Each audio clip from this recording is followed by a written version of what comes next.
Sa akin. Eto, Glady, etong katanungan na to. Titignan natin ang memorya ni Marlon, ha. Mag-comment ka doon sa YouTube na i-upload. Tignan mo kung tama o mali, ha. First date nyo ni Glady. Wala pa akong tama. First date niya yun ni Glady, eh. Wala pa akong tama.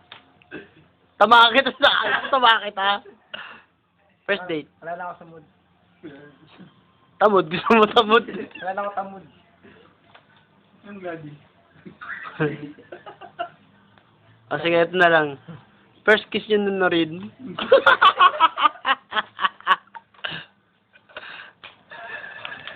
Ala. Ito ang sasabi ko kay pare, ha. It's not a loser.